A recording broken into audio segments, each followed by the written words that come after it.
होना वही होता है जो what God is planned for you. एक तेरी चाह, एक मेरी चाह, होना वही है जो मेरी चाह है। तो इंसान ये चीज़ें नहीं कंट्रोल कर सकता और करनी भी नहीं चाहिए। That's why I would like to tell our viewers as well. Lady doctor को हिरासत करना शरीफ लोगों का काम थोड़ी ना। दिन दिहाड़े मेरी बीवी को कत्ल कर देना ये किन शरीफ लोगों का काम है? इसका जवाब दो पहले। सर मैं आपकी सारी बातों का जवाब दूंगा। आप लोग प्लीज मेरे साथ मीटिंग रूम में आए, बैठ के आराम से बात करते हैं। मैं आपसे वादा करता हूँ ना सिर्फ आपकी हर बात सुनी जाएगी बल्कि कसूरवार डॉक्टर को सजा भी मिलेगी। सो ज़ेड पत्तों का वन में आपका जो कैरेक्टर है डॉक्टर नौफिल का, उसके बारे में हमें बताएं। डॉक्टर नौफिल के बारे में अभी ज़्यादा बता नहीं सकता, but he is not an activist, but at the same time एक बड़ा उसूलों का पाबंद आदमी है, एक अच्छा और सच्चा इंसान है। मुझे लगा कि डॉक्टर असफी एक हमारी एक सेटिंग में एक कैरेक्टर था जो बहुत पॉपुलर हो गया था, वो इसी तरह के इश्यूज और चीज़ें थी। सो क्या डॉक्टर असफी अब हम लोग डॉक्टर नौफिल को देखेंगे पॉपुलर होते हुए? क्या वो कैरेक्टर ऐसा है?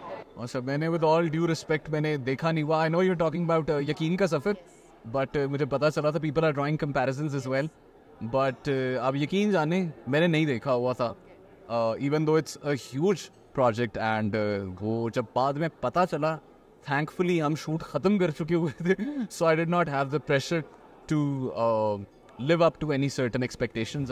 हमारे इस प्रोफेशन में गलतियां हो जाती हैं, लापरवाही भी हो जाती है, लेकिन कोई भी किसी को जानबूझकर नहीं मारता। अगर डॉक्टर सिद्रा वाली गलती मुझसे हो जाती तो क्या तुम मुझे भी इसी तरह घसीटते? का तुम कम से कम मान तो लेती। विमेन सेंट्रिक स्टोरी है, जो इश्यूज एट हैंड हैं। So as a male protagonist इस तरह के कैरेक्टर्स को साइन अप करते हुए क्या माइंडसेट होता है आपकी, क्या प्रेफरेंस होती है?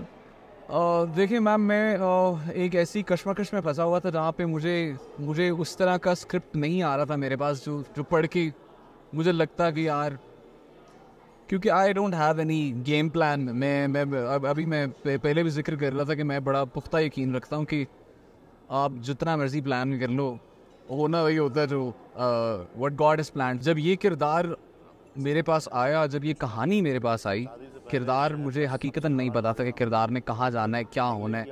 आई जस्ट हर्ड कि it's someone who is helping with women empowerment and who is a part of a woman's journey, who's playing a very, very, very pivotal and a very important part in empowering a woman. तो मैंने कहा let's do it। ये तो it's a no brainer। ये तो है ही नहीं कोई, इसमें तो अगला सवाल ही नहीं है कि मैंने क्या करना है, मेरे क्या सीन्स हैं, ये वो। बीइंग अ यंग एक्टर जिसने कुछ प्रोजेक्ट्स किए हैं, इंडस्ट्री में कुछ वक्त हुआ है, आप क्या चैलेंजेस देखते हैं for main in the industry? एक औरत फीमेल लीड है, उसके साथ जुल्म हो रहा है, ये हो रहा है, you know, do you think men are sideline in our narratives? अगर आपकी जर्नी की ना सही, बट जनरली टीवी को लेके आप कैसे देखते हैं, पाकिस्तानी टीवी को?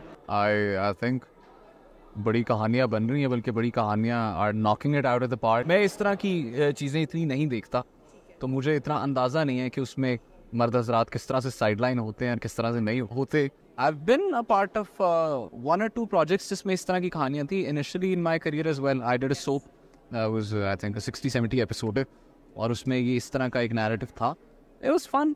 वो एक अलग कहानी थी। I enjoyed it। मैंने उसको इतना hyper critically देखा नहीं था कि ये क्या हो रहा है या वो क्या हो रहा है।